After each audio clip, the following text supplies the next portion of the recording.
Alexandra Sorgenicht, welcome to Soul Connected, conversations about who we truly are. I am very excited to talk to you today about reconnecting with our inner voice. You Mm. are an expert in intuition coaching, but you also film producer, a speaker, and an author. Can you tell me a little bit more about what the focus of your work is right now? Hmm. Hello, Daniela. Thank you for having me. Um, the focus of my work, yeah, it's so many lines, like so many lines that I'm um, juggling and that are genuinely connected always. Yeah, and so the focus of my work right now is getting um, yeah, it's like it has always been like making intuition mainstream again. Yeah, it has been like that for about more than 20 years. And at the moment it's very much giving people the possibility to understand what intuition really is, who haven't been in touch with their intuition or their spirituality that Mm, much. It's not the only thing that I do, but it's a main focus because I really think that let's put it like that. I would love to have no kid ever experience to a voice to express their intuition and get belittled or diminished. oh, yeah. That is really my one of my biggest visions or wishes that this is not going to happen again in the future. So yeah, I think getting grown-up humans, we call them adults, whether they are or not, we call them adults. We need to start there because otherwise children won't have a chance. Yeah, so because it's easy with children get it like that. For them, it's Absolutely. Yeah. yeah. Maybe we should point out we are both German. We still do this in English. And I really want to say that your last name is translated "do not worry," which is absolutely fabulous. And I think you've heard so many jokes about that probably all your life, but the audience should really know that this is your last name translated. And because we are both German, I feel that intuition is a sensitive subject for the both of us because I don't know how you experience that, but to me, growing up in a German culture always meant to explain yourself, to do something and say something that is reasonable, that is maybe even scientifically proven, and that we grow up a lot in staying in our mind, being focused, being real. And it's not a bad thing. I think the rational mind has its place, definitely, and this world wouldn't be the one it is if we didn't have a rational mind. But I think that especially here, it's so important to bring back this sense of intuition or inner voice. Is that what you feel too? Absolutely. Absolutely. Thank you for pointing that out, Daniela. And I think the people who listen may have heard a little German accent here and there, possibly. We do our best. Um, like uh, my first teacher in intuitive training, like that method that came originally from the US a long time ago. She said when I started teaching intuition in Germany back then, she said, "You don't know what you're beginning with." She was and she was right. I absolutely no clue. I was very naive. Thank God for that, or goddess for that. You wouldn't have started. Yeah, that's the beauty of this childlike mind. Um, and I really had no clue. I couldn't have imagined because this concept of nation for me is, I understand it, like from my ratio. Yeah, but it's, I can't feel it, I can't Mm, feel it in my bones, in my yeah. heart. I love Germany. I really do. And I love living here. And at the same time, I do love the United States, for example. I do love France, and I do love, oh, so many other countries, Polynesia, especially. Yeah. Um, and I had no clue in how deep the anxiety, like really Germans, like the German soul is panicking Yeah, when it comes to deep spiritual knowledge yeah, and freedom that in the genuine understanding and the genuine energy comes with that. That it's the German soul is freaking out, like really with that. And so it's you know, what you described, this rigid worldview. You have to explain yourself. So this is why where my longing comes from. No child should be belittled. No child mhm, should hear, you cannot know this. Who do you think you are? While they know, they see, and they can't explain, they just see. And mm, this is it's tough, because the skepticism, which I appreciate, it's always good to be skeptic. And at the same time, if it never stops, people have experienced, like I talk to scientists, I talk to various skepticists, like, yeah, scientists or academics. How do you say that in English? It's that same. And always when I ask them about their own experience, they know that intuition. yes, yeah, everybody has some kind of experience, but they're just so afraid to talk about it. Yeah, because it's ooey wooey or esoteric, Mm, which is mm. taboo, and Oh yeah, yeah, they, yeah, we have so much fear of being, I don't know, degraded like ourselves, but that only, I mean, like that speaks about how much we need the to reconnect. Yeah. yeah, the Well, masks, when before we've had the terrible two world wars, there were many, many poets and great minds in Germany, physicists, musicians who were very connected. I'm Yes. thinking about Hermann Hesse, who Hmm. has written so many spiritually deeply profound insights Yeah. in beautiful stories.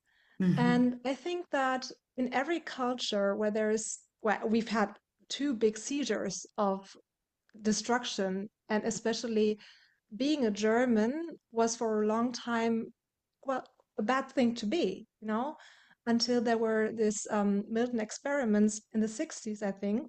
Hmm. People really thought that Germans had a bad gene or an evil gene that made them, yeah, Hmm. cold-hearted. The experiments, do you know what I'm Yes. talking about? Yes. Yes. Yeah, maybe for the people who don't know that, they made some experiments. They wanted to test if some people had evil genes, so for example, the Germans, and Okay. they created this experiment where people were invited to be a participant, and the other participants were actually actors. And the setting up was like that the actor was supposed to be a pupil and was sitting in a chair, and they had like a electricity shock device attached to them, and the actual participant of the study who didn't know what was going on was supposed to teach them a series of words, and every time the pupil, which was the actor, did something wrong, they had to give them a little electrical shock. And it was enough for the actual participant, for most of them, like I think it was almost 90% of them, to be just told to do it, that they would give electrical shocks that were painful and possibly even lethal. So, and that kind of proved that authority has such a big impact on numbing down the inner voice that would say, no, don't go for it. I think there was like one participant, I think he was a priest or something like that, somebody who was really attached to religion, and he couldn't go through with it. But all of the rest just went through with it until lethal electrical shots. And I think that we have been taught to be very reasonable and not be suggestible to anything that is not the absolute truth, because it was dangerous to be yourself when you're German. after such a catastrophe, and also the psychological needs were lowered down to surviving and reconstructing the country. So we were kind of put back in the soul's and psychological evolution, in my opinion. And Mhm. now it's time to wake up again. Yeah, please, please. Yeah, I see. I see how you see that. Yeah. Yeah, if you look at the 20s, for example, like in Berlin, and how much free-minded Yeah. spirits were there, like, I mean, and where we've been like in the 50s of, I mean, Mm. 30s, of Yeah. course, Yeah. 30s, but in the 50s again. Um, so evolution is like always, huh? Like Mm. this. But I hope eventually what I see eventually like that, goes like that. It's not linear anyway, but like that. And at the same time, if you look at the German Earth, like what is the wisdom that is in Mother Earth in this country? It's so spiritual, it's so deep, it's so profound, it's so powerful. And this is what was abused by the Nazis very heavily. Mm. And I think this is also part why there is a like mostly unconscious fear Mm. in how self yeah, how can we be our own authority Mm. in this powerful field of spirituality if we don't just follow a priest or a pope or spiritual teacher, yeah, but just finding it in ourselves, and how can we trust, like what you said, like being yourself, how can we trust Mm. what we know there, what we sense there, because it's disrupted from childhood on. And this Mm. like also, yeah. I've got your book here, and actually, what you just said matches a line that I pulled out. I have to translate it because the book is in German. So, I'm gonna translate it, do my best. It's a longing for yourself that is always looking for the connection for something that is bigger than yourself. Maybe that is something that we can talk about. Yeah, Because I have the feeling that this is a very profound um, core sentence of your book, yes, that there is a longing inside ourselves to be connected to something bigger, and that we kind of know somewhere yeah. deep down that we are part of it. Yeah, and just a side note, I'm still working on getting the book translated to get an Ah, English. great. Um, yes, it's I mean, like there are so many people who see themselves, and that's absolutely wonderful, as atheists. That's okay. I mean, but in very serious situations, a lot of us, even if we knew it before or if we addressed it before, are turning to a bigger energy, like a bigger something that holds us Force. Yeah, together. yeah. Bigger force. Mm, Thank you for the word. Yeah, mm, and it's so natural. Like it's part of us, as I see it. It's part of us, of humanity, of human being human, knowing, feeling it in every cell of your being that you are not this random. this random, yeah, that you're not random, of course, but also that this body is part of something bigger. These Mm, experiences are part of something bigger, and not bigger in a hierarchy sense, but bigger in a very connected sense, like mm, systemic sense. Um, yeah. My grandma always used to say, but she was very religious. She always used to say, I always know whatever happens, I'm in the hand of God. And that mm, was her way to say it. And but I do think that we all, or nearly all, I don't know, but that we all know it somewhere. That it's not just this being born, living, don't know why, dying. Yeah, but that there is yeah, so much sense in the decisions that we make and the obstacles, the challenges And especially the sense, I hope that everyone knows that in the longings that we have, that there is the sense and the longings that we have, and that the longings tell us about that greater force also. Yeah. So you mean that longing is not a state of being in lack of something, but more Mhm. like an inner knowing that there Yes, is something more to us than yeah, just being this life, this body, this personality. absolutely. No, I don't think that's it's a state of lack. Yes, it can be, and if you see it in a psychological sense of, oh, I'm longing for this Ferrari, or I'm longing for this relationship. Mm, Yeah, I think most of us have this. I know there's this. It's more about a state or a kind of emotional being, like who I know who I am. I'm longing for myself. I'm longing for my life, like the way I am supposed to live it, mm, and not in a sense of, yeah, getting something, but becoming. mm. What do you think? Why do so many people have trouble feeling that? Because I know tons of people in therapy who don't feel like they belong to something bigger or who feel small or even shitty as a person, who Yeah. judge themselves, who are Yes. not in touch with themselves and not in touch with everybody else. Yeah. That's so sad. It's a sad truth, and it's really something that it's so good if people address that, and if we as a collective or society address that more and more.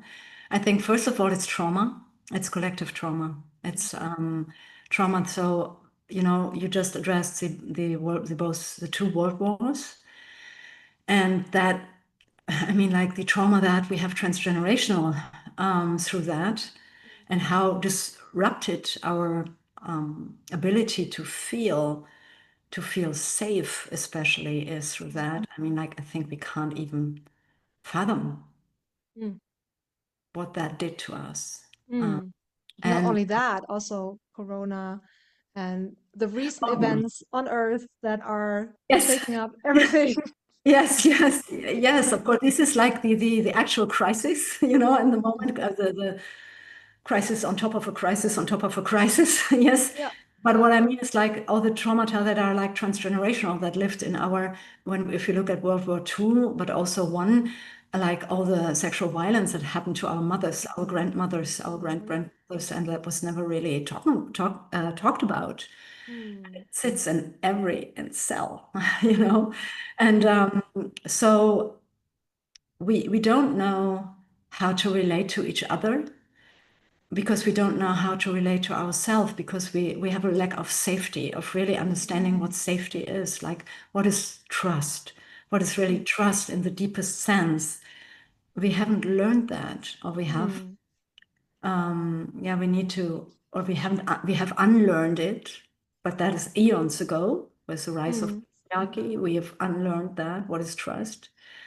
And so now, like the crisis we have now, the trauma we are living through now, is really like, in a way, testing us. So are we going to connect mm, with each other?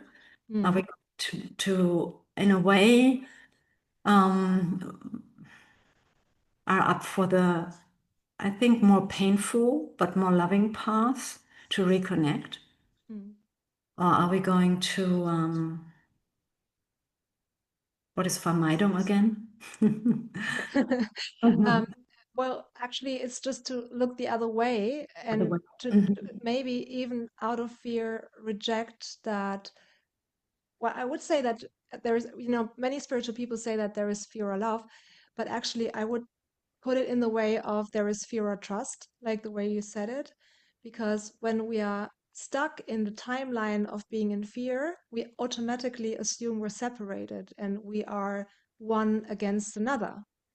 And the moment you realize that you are actually interconnected, that everything is interconnected Mhm. and interdependent as well, but not in a bad way, but in a really good way, we Yeah. can actually connect to our heart intelligence that gives us the opportunity to see all of that, what is happening as a learning process that is in favor of your soul's growth. And I think Absolutely. many people, sorry, just many people misunderstand being in pain with being mistreated by life and Oh, not really see the chance of growing from pain, and you lose the trust in life. yeah. I mean, like, that's so interesting, right? Yeah, I think, like, actually, I think that the concept of it's either fear or love is a little bit harsh, Mm, pretty harsh. I don't mm, know about you, Daniela, but I have a lot of anxiety in me. yes. Yeah, on a daily level, Mm, and on a daily basis, I experience fear, little things, big things, and I have, how I'm just comforting myself with that. Yeah, it's so important to allow yourself to give yourself permission to all those feelings and all those mm, feelings like rage, yeah. fear, panic. They are human and it's so important to not bypass them, but have them, own them, Mm, and growing yourself into not embrace them as, oh, it's joyful, but embrace them as being human. It's mm. Oh yeah. humiliating being human. Yes, it's Yeah. very often it is. And it's a good thing, like, yes, growing through pain and always experiencing the joy on the other side. Yeah. Yeah, it's On, like a bridge. You know, every fear, every pain is a bridge to more joy. yeah, If you walk the bridge consciously. yeah, absolutely. And this is something that is very, very important to me because I'm really here for the idea that we are spiritual beings and that we live that in like our everyday lives. That it's really about Mm, everyday lives and nothing yes. else. And Yeah. so we need to embrace also the very strong emotions. Yes. Hmm. Yeah, actually, I think that emotions, when we're talking about interdimensional species, is one of the greatest strengths that humanity has. Mhm. Also the greatest weakness possibly, because when you realize that everything is in fact interconnected, then we are definitely more aware of the importance of being there for each other and having a heart connection Mhm. and not being yeah, well, the way that I'm sorry to say it, but most of humanity is still living under the illusion of it's either you or me. That's my impression. And if you remind people, for example, if you have a group in group therapy, for example, it's very often very tangible, probably, I suppose, in your coachings as well. When people come together in the sense of opening up their heart, opening up their intuition, they realize how much they can really fall Mhm. into that openness that occurs when people are willing to be together. Do you experience that too in your coachings? Yeah, it's like trainings, right? Like training Mm, programs have yeah. like 2 year long or 4 year long programs. Um, yes, absolutely. And what I also experience, and then it snaps back. Oftentimes, it's for the moment. It's so opening up, Hmm.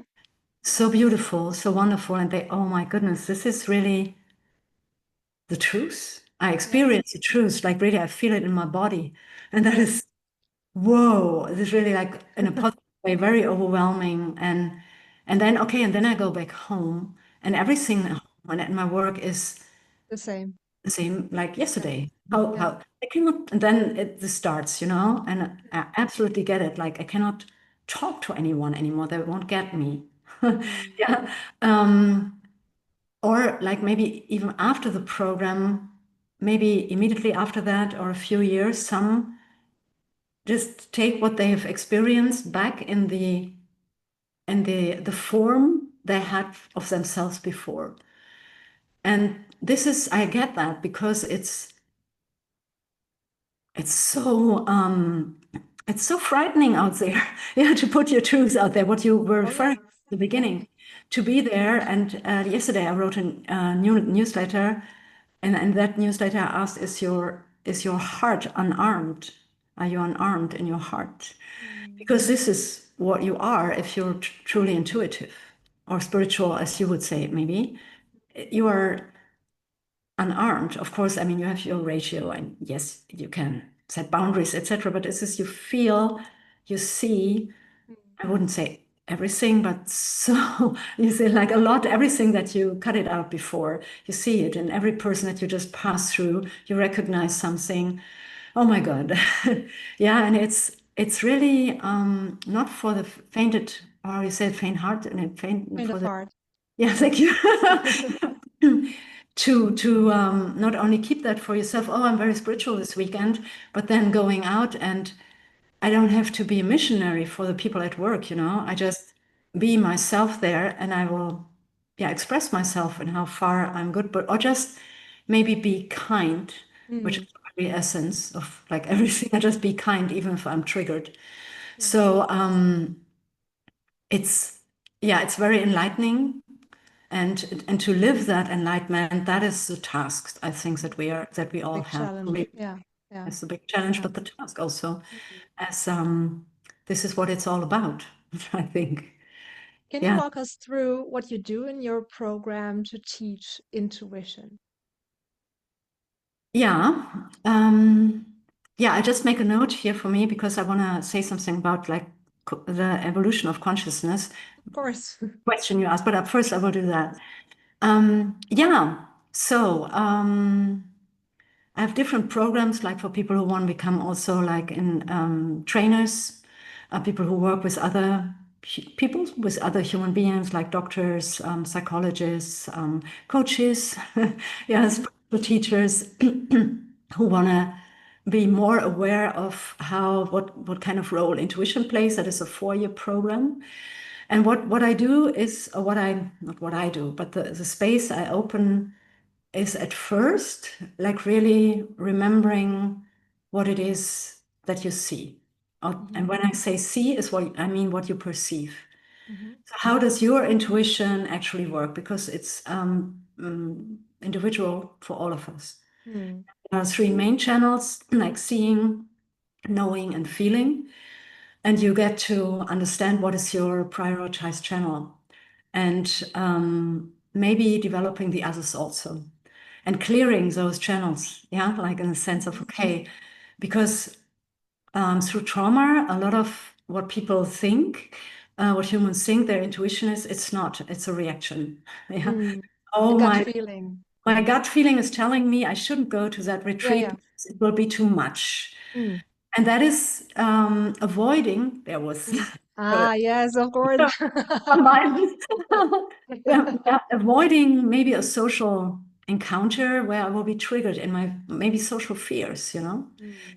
Um, and this is not intuition, but Yeah. it can like Well, feel. it's so important to underline that there is a big difference of emotion that arise automatically that probably have a lot to do with your past and Mhm. this more soft and gentle inner voice. Yes, absolutely. And we are so trained to think, okay, I have this gut feeling, and this is Mm. true, you know, like I have this gut feeling, so I do this and don't stand still Mm. and become still. Mm. And okay, this is this feeling, and what is underneath that feeling, and what is underneath, Mhm. what is Mm. underneath this, and what Mm. is very like from really from high, my higher self, what is the truth in that feeling, or is there Mm. no truth, which is possible also. Yeah, Mm. the opposite even. Yeah, maybe I Yeah. should change myself. Yeah, absolutely. Um, and so this is the beginning, like, and this is the start, like from the trainings, but it's like an ongoing process through all the Mm. years, or Mm. yeah, a month, depending on which training you're in. But this is the start, and then it evolves pretty quickly, like through their all everyday lives. Mhm. Oh my God, I noticed that. Oh my God, I noticed that. And you know, like it's like classical, also like classical energy work, like chakras, aura, Mhm. 7 main chakras. Mhm. In the advanced trainings, I go up to 22, like chakra Oh, 22. wow. Never Yes. heard about 22 chakras. And but that is like very advanced after maybe 3 years. And Mm. But it's more like really also like trauma and spirituality. How do you experience trauma energy in yourself? Mm, How do you see it in others? How do you react to mm, trauma energy? mm. How do you regulate yourself? Like also all this kind of aspects that I think we really do need if we become very aware, very conscious. If you're willing, like very high vibrational, we need that capacity to really understand how our nervous system functions. Oh, absolutely. Yes, yes. Absolutely, and how it expresses itself if it's dysfunctional, like high Mm, arousal, for example, mm. or avoiding, or this becoming dissociative. Is it that English? Yeah, like Yeah, leaving. absolutely. Mm, mm, And so this is all part of it, but also like systemic theory, always understanding yourself as part of the system, and also mm. understanding yourself as a system. Everybody knows inner child work, for example, it's part of Yeah, that. inner And system. yes, and also like your karmic history, Mm-hmm. your karmic history, having an understanding of karma, which is not based in punishment and Mm, guilt, but understanding and becoming more and more conscious. mm, It's about being able to understand also like your family, your biography in a broader perspective, also like on a soul contract. It's not like sugarcoating thing like, okay, mm, you choose for that family, which is true. mm. So yeah, okay with that, which is not true. Yeah. Mm, So it's really like understanding, okay, feeling what you as a human, yeah, with that heart needs to feel, needs yeah. to express the reality of being a victim. Mm, And also on a soul level, that stretch, seeing, okay, yes, there was a choice for that, and which doesn't devaluate all the experiences of being a victim. absolutely. Yeah. Absolutely not. But how to Mm, integrate that, mm, because there is, I remember Verena König saying, there's a podcast of her where she said, like, who would you be without all your trauma mm, consequences that come from your mm. trauma? And this is a lot what this intuitive framing that I developed is about. It's really becoming who you are in learning it from above and from below and Oh, yeah. all the way in between. So this is Yeah. what yeah. Yeah, that's exciting because I always layer the different dimensions of being human or being human and a soul as well, I go along the seven chakras, and the first chakra is for the physical body, the physical experience, the second chakra for the emotional experience, also for the nervous system, which is, Mhm. of course, very much linked to the physical body. The third chakra, which is in the solar plexus, is the one that is the psyche, and that is like trying to make sense of all the emotional and physical experience that we have. And in when you translate psyche as Greek, it means soul, but I think it's not the same. I think the psyche is the organ that is trying to gather information and make sense of the world, and Mhm. is very much connected to the rational mind, Mhm. also to the subconscious, but like in a way that it's limited to the perspectives that we have here as a human Mhm. being. And then the heart center is actually the part that is supposed to become still, like you said before, but it's like a meeting point where our human me or ego is meeting with our eternal self, Mhm. which is connected to so much more knowledge than we can fathom. And like the challenge to gather intuition for me and how I teach it is to become still, Yeah. and that needs to be in a body that is quite healthy, or at least can sit still, like the yogis teach, that is in a nervous system that is regulated, and Mhm. that is in observing the mind. Mhm. So the first three chakras will be in balance, like the yogis teach it. So you can become in that still space, or in that still, I would say, heart center intelligence, where your higher self knowledge can actually be heard. How Mhm. do you feel about that? Wonderful. Like wonderful, absolutely. I'm in tune with what you're saying. I very often use a phrase in um, in my teachings, in my groups, like your heart, cosmic heart, earth heart, and relaxing into that Mm, connection and having here the center of that for mm, you. mm, Like, and at the same time, experiencing that um, yeah, being at home in the mm. connection to the cosmic heart Yeah, and the heart of the earth. yeah. And there is a stillness that goes beyond the sheer stillness of the body. There is something Mm, like in tune, becoming in yeah, tune. Yeah. yeah. You're also talking about spiritual bypassing. Yeah. What do you mean by that? And how can you differentiate that between, well, being still or bypassing on a spiritual level what is actually human and needs to be felt, needs to be considered? Yeah. Yeah. Thank you for asking. That is indeed very close to my heart, that question. As Mhm, I think, like we spiritual people, there's so much potential for us to bring change into this world where it's very needed. And spiritual bypassing is something which takes the power out of spirituality to me. mhm, So spiritual bypassing to me is,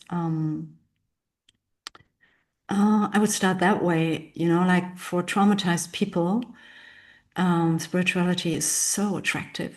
mhm. Yeah, oh yes. It's so attractive. And that is good, it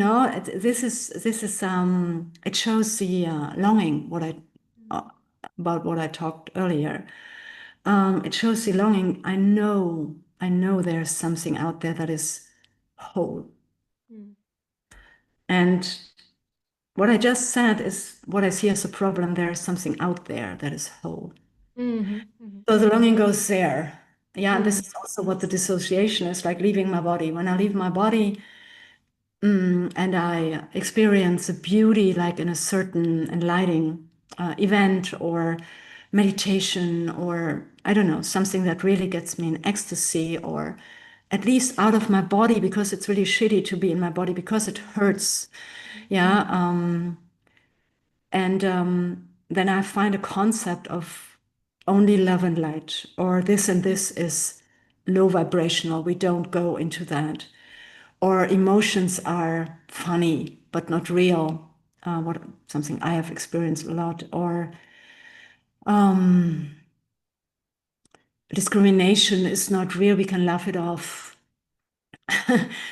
And this is when you come back then in the body from that experience, how do you have a self-validation for having experienced out there what you truly are if you can't have it in your body?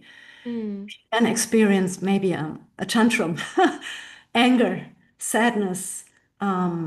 You see discrimination, you see something that is not right, and you mm, get angry, or you are a female, or you're black, or you're gay, and you experience discrimination on a daily basis. So how are you supposed to express that? And how are you supposed to still feel valid in that beautiful, beautiful, high vibrational self if mm, you're not allowed to have that? I mm, don't mean by that, please don't throw your tantrum on other people. No, I don't mean that. Absolutely not.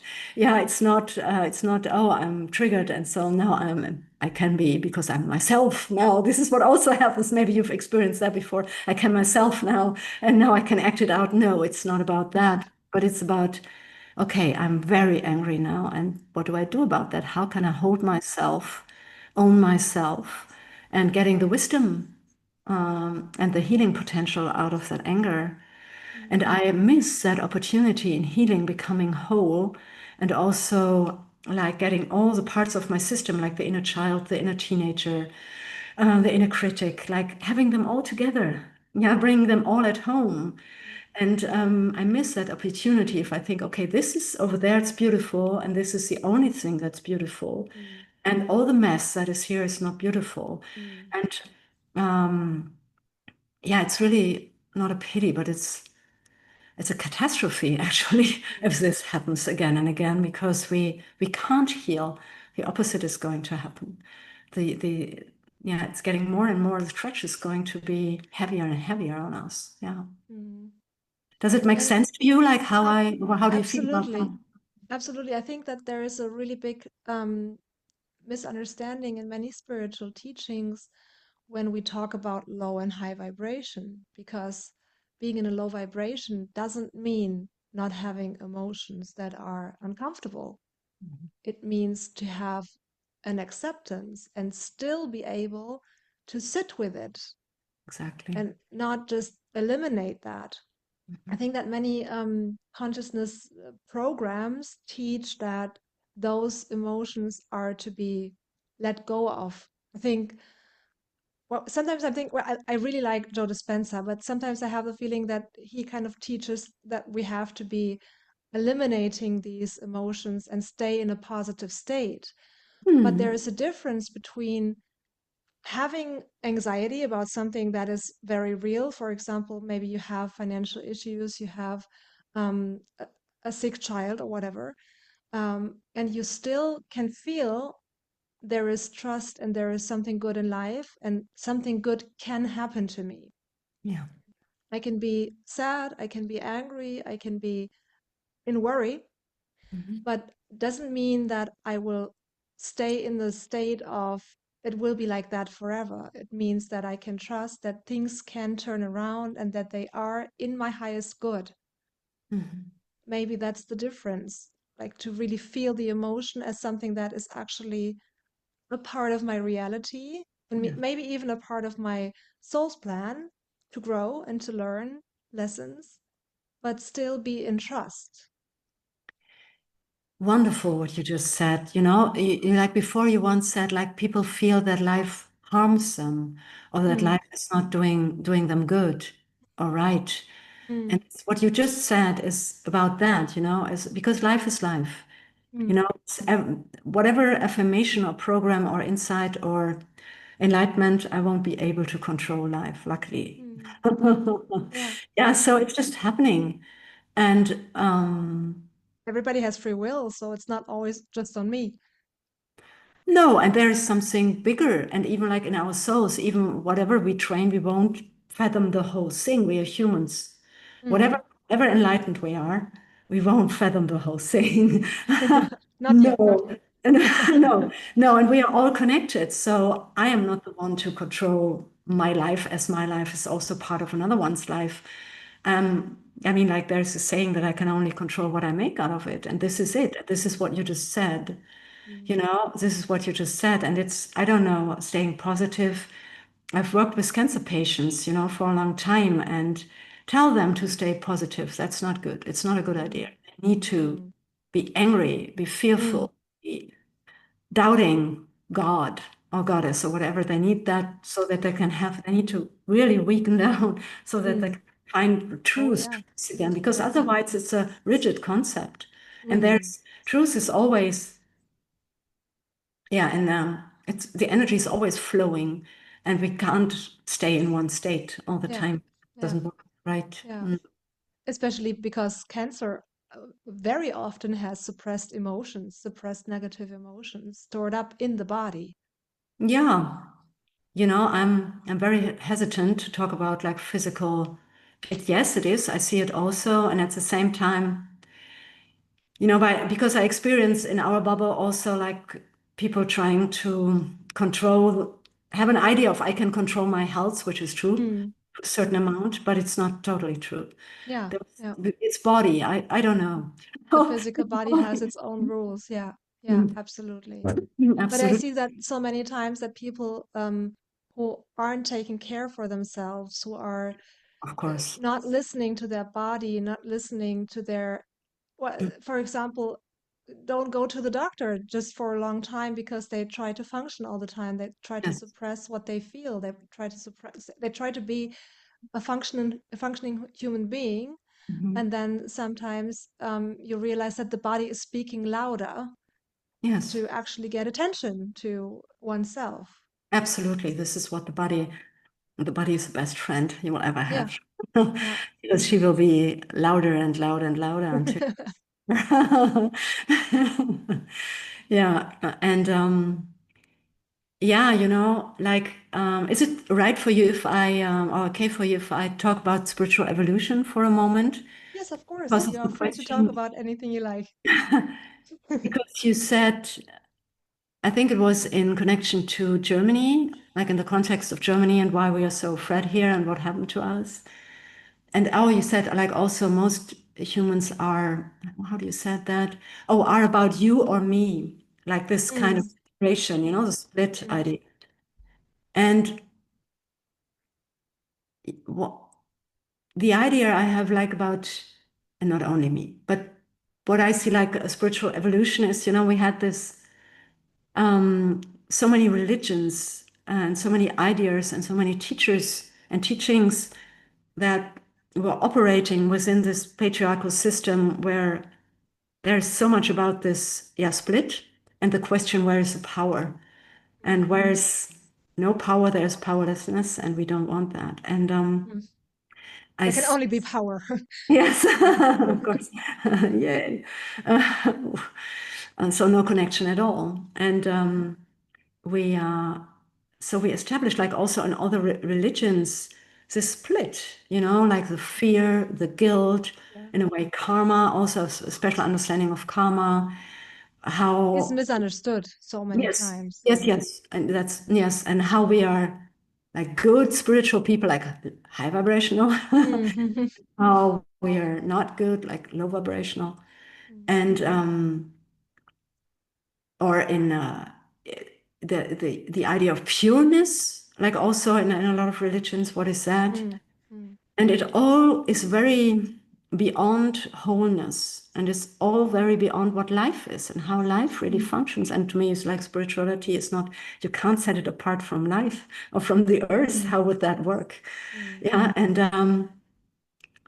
so I really think that this is a pivotal moment where we have the chance to see that we don't need an authority. mm, Yeah, we don't need an authority who says what is wrong, what is true, mm, who reads a book. Books are wonderful, no, but where there is the truth.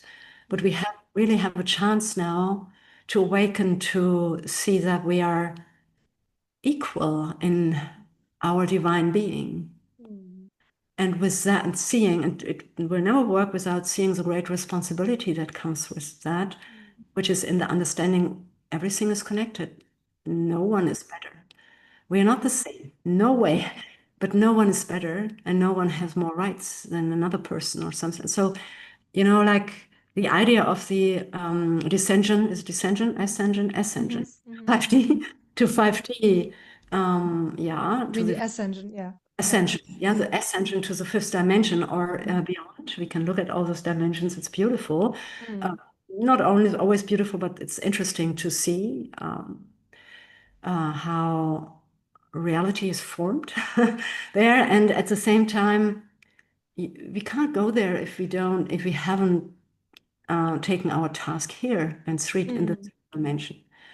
Yeah, mm, which is becoming fully human and also seeing every other human being as fully human. mm, And also seeing the equalness with every other being on mm, Earth. And this is something that also has for me to do with the spiritual evolution that we are in right now, having that this as above, so below, really coming together and really seeing from the original phrase, like what is above is in below and vice versa. mm.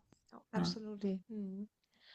Well, I want to make a little well mind game with you. Please. So imagine imagine you're in a situation where so many people are in relationships or in families or in work relationships where somebody is really harassing them and making their life hard. Could be the parent, could be the boss, could be the ex or the spouse, whatever. And you have awakened to that you are the soul, that you are a body and a soul, or a soul living a body. And you know the way or the life you want to live.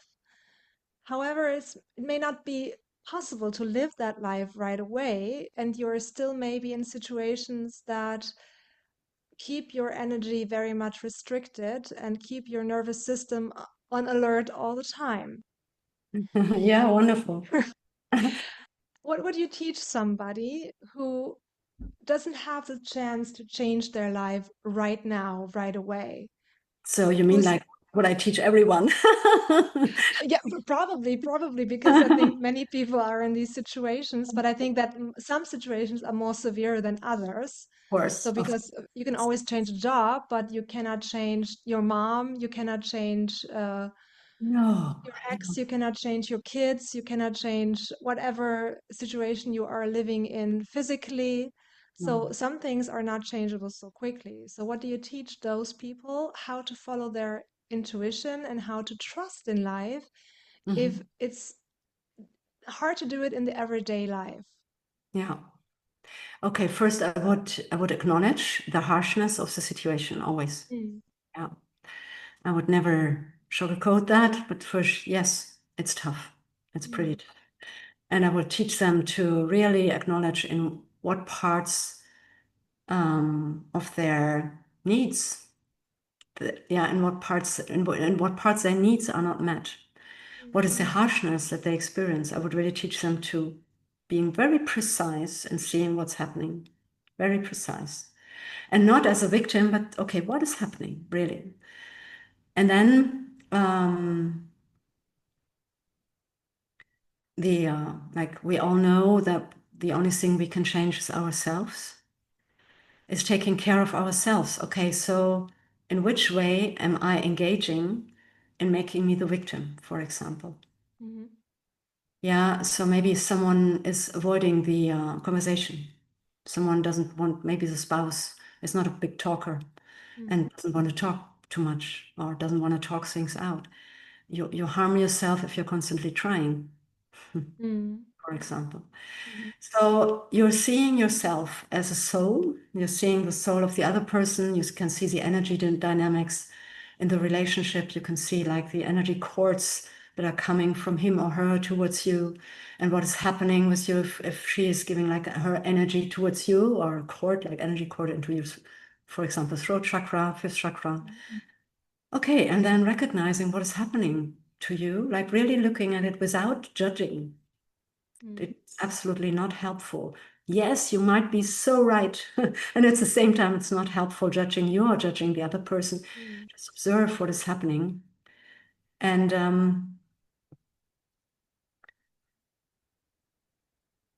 everything you can do for yourself on an energy level and also on all the human levels, like for your body, your nervous mm, system, for all the trauma parts, the inner child part, the inner teenager part, do that.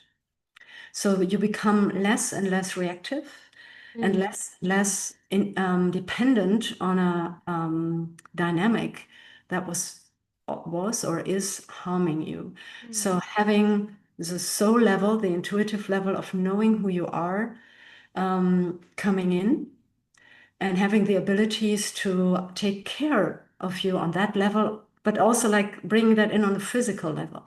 I'm not going to engage in that kind of conversation because I see whatever I say is not going to reach her. yeah, Okay, that hurts. And maybe one part of me wants, okay, I'm going to leave you immediately. Okay, that is valid. Yeah, that feeling, but sit with that. yeah. Sit with Yeah, it sit with it, for be for with a it, minute. become mature, like become mature and like spiritual mature also in that situation, so that you're really taken care of. And the moment you are taken care of, like because you're taking care of yourself, there you can make decisions. Mm. There's a It's German saying, or we can translate it, is like fear is a bad advisor. Mhm. That means that when you realize, okay, I don't want to be in that situation anymore, it's a good realization, but you need to sit with it for a while until Yeah. you can feel the actual turn, the thing that is going to make your life better and easier, Mhm. instead of escaping from a situation out of fear or out of an impulse. Or the other way around, staying in a situation Yeah, because the personality you is thinking, I don't have a choice. yeah, And yeah. this is on a soul level definitely not true also, Mm, making an yeah. adult, like informed choice, and but having the information of your intuition with it, and also all the capabilities you have to become independent, not Mm, disconnected, but mm, independent in that situation. And yeah. yes, it can lead to a split. It can lead to leaving a job, but it can also lead to becoming, yeah, self-led. Mm, And that gives a different notion of safety in this kind of situations. mm. Wonderful.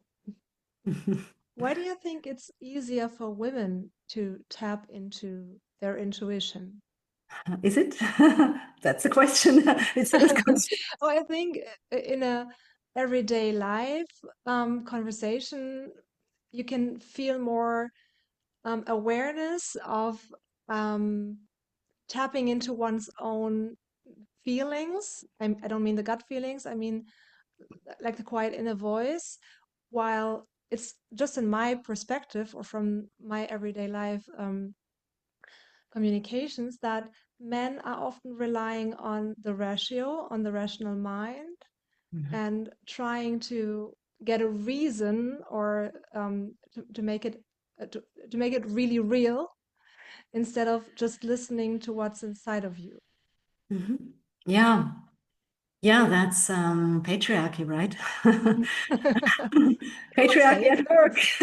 It's at work, patriarchy at work because, like female intuition no, it's not female. It's Oh intuition. no, no, it's not. Yeah, yeah, yeah, I know. It's human, and at the same time we are divided in like male and female. And so males are calm and strong and protective and rational, and females are caring and loving and emotional and not rational, but intuitive. Hmm. Hmm. Well, not true.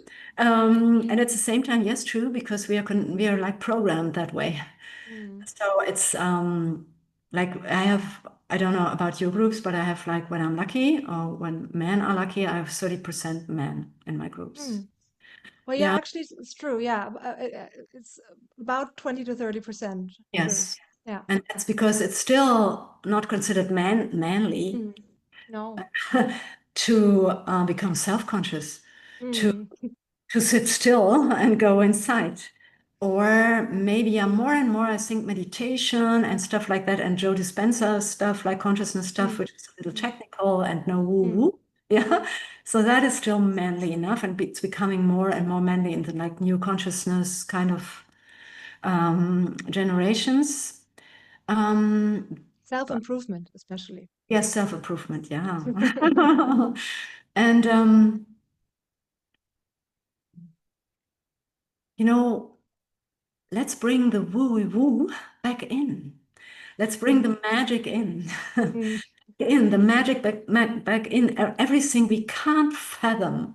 And if we trust in ourselves, knowing in the realm that we can't fathom, we are so powerful, Mm. and no rational mind can do that. Mm. And this is why men, or a lot of men, are so afraid of women who are very intuitive, highly intuitive, and in their power, and not willing to feel inferior because they're very intuitive and not always like making their intuition small in favor of the ratio. That is Mm. very threatening to men who are in that patriarchal concept of what it is being manly. So yes, on a daily basis, maybe for women it's easier. And it's very hard for women and that is what I noticed, it's harder for women than for most of the men that I taught to get to that point where ratio and intuition works perfectly together as a team. Mm. Mm. If men are beyond that point, I'm worthless here. The self-worth, they're very good in getting those parts together, getting that working as a team, emotions, intuition, and ratio. For women, that's very hard because they are entering taboo terrain. Mm. Yeah. So am I really such a good thinker? Yeah, because intuitive training, it's not getting away from your ratio. It doesn't No, make you no. dumber. It makes you more intelligent, actually, because the Mm. ratio is much slower. The rational mind is so much slower than intuition. And you get to think faster and more complex, the more you are safe and the more you can serve these intuitive realms. No? So it kind of enhances the neuroplasticity, so the brain is connecting It's faster. Thank There you for is, this wonderful. Yeah, exactly. yeah, So did I absolutely. answer your question? I think so, yeah, I think so. I think what's also really important to say is that women are naturally more cyclical, which is, of course, something that we inherit when we embody a female body. Mhm. And that makes us more prone to receiving Mhm. because we have to give in to the cycle of hormonal changes every month. And I think that makes us a little bit more listening inside or listening to our body, although that has been numbed down so much. You know, we have to be able to do the same job every day, even if we don't feel like doing the same thing every day. For a Yes. woman, it's so much more important to listen to this cyclical living. So Um, and in patriarchy, that's not really allowed. But important. anyway, we are more prone to do it because our body are programmed to do it. And I think that while a man's hormonal state is quite equal all the time, Yeah. it's more difficult to go with the flow. You know what I mean? Yeah, in the system that we are living in. Mm, In the yes. system Yeah. that we're living in, not qua being a man, but Yeah. in the Yeah. system we're living, yes, absolutely, because it's so in tune as this is what you are. And so a male system is more easy, like fitting in. Yeah, in Mm, this, yes, in into this the system. Yeah. Of bodies. course, it's made for men for men. Yes, female Yeah. body totally dysfunctional, and Yes. and that's Yes. yeah, that understanding of what Mm, a worthy life is or how mm, function is, and and also what you just said about having that female body. There is a certain strength that comes to it, like from a spiritual level, also that only in a female body, like by your biological female body, is like in mhm. the womb. Like there's this Yes. powerhouse, the Yeah. womb, which Mm, allows us to generate energy which goes beyond the mm. possible 100%. Men can perceive, can have that 100% of energy. Women can create much more. That is because we can give birth. Yeah. Yeah, we It's can give, it's yes. another 100%. Yes, we can give birth to children, and this is also like there's a superpower in that cannot be controlled. Mm, There's a certain kind of what I just said, this realm which we cannot fathom, and that is also like given into the female body because we have the womb, yeah. the source of this Of course, misogynist. the men also have the sacral area, which is also kind of spiritual or energetical womb. But Yes, you know, the creating a space for life to happen.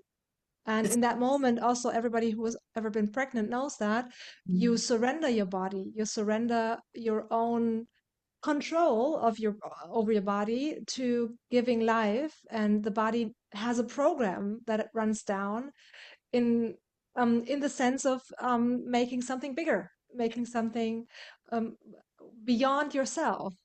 Yeah, and men have this, like, they can have this energy space, and women Yeah, have an organ which yeah, produces yeah, that kind of energy, not only yeah, babies, but which can also we can create from there. Like, absolutely. and Yeah. this makes that gives of like really a certain kind of energy which is uncontrollable, and this is why women are so suppressed still Mm, in patriarchal systems, because there is something that will never bow to any idea of linear or hierarchy in a sense of just because someone has power, there's power. Someone yeah. is given power, through a status or something. This is always like a revolution is built in our bodies, and true authority is built in our bodies. And it's not that man cannot have that, but we embody that like through an Mm. organ. And this is so interesting, you know, all these ideas about hysteria that are directly Oh yeah. linked, Mm. directly linked to that organ. Yeah. And Oh, we can go into that for so much long. yeah, please. Yeah. I wanted to ask you two more questions that I Mhm. want to ask every guest at the end of the conversation. And the first question is, if you imagine with the awareness that you have right now, this would be your first day on Earth, what would you be surprised about the most? Oh, and my first day on Earth would be today. Today was your first day on Earth. In the situation that we are in now Oh my goodness. and observing Oh humanity the no. way it is, like what would surprise you the most? Oh, let's see. I will try to have the different level here. A Mhm. wonderful question. I love that question. Thank you, Daniela. Um, I think, yes, what I see, like if I look intuitively, like how many beautiful humans are still not believing in their beauty. I wouldn't I wouldn't think that's possible. When I was born and I look into that, I was, oh no, oh no, you're so beautiful. Yeah, yeah, you're so beautiful. Please see your beauty. Yeah, that would surprise me. Mhm. I think it has always surprised me on all my first days. Yeah. And if it were your last day on this earth, Mhm. which conversation would you definitely want to have? Oh, my favorite human. I would thank my favorite human for all the love. Oh, I'm going to cry. Oh, I'm sorry. It's For all okay. the love. In our first years, I was reluctant to accept because it was the first time that I was loved unconditionally and I couldn't understand really. And I would thank for that unconditional love that this wonderful human being has while being treated for not being normal. Mhm. Yeah. All the life yeah, in a very harsh way. And that pure heart and that, yeah, capacity to really love from that pure heart. I was thankful for that. That made me whole. Wonderful. Mhm. Beautiful. Thank Alexandra, I you. think I love this conversation. And is there anything else you want to give to the audience as a parting message?